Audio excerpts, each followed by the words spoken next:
This is our next target. Again, very close to the wires and the highway. So we just took down one that was over here behind the bucket truck. Here's our next one.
So okay, we got it down, thank you Jesus.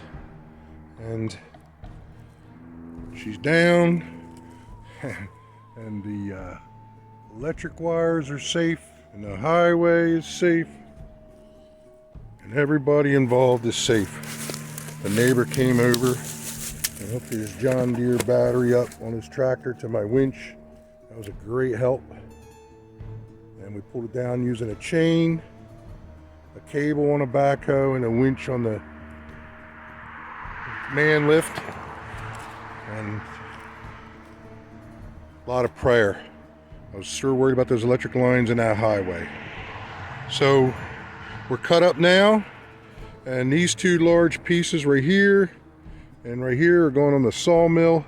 They'll be made into oak boards for like an equipment trailer. Anyway, thank you for watching. I know it was pretty involved. It took like a day to set up, and it's kind of mid-morning right now. And it's Friday, and I can have a nice weekend now. Thank you all.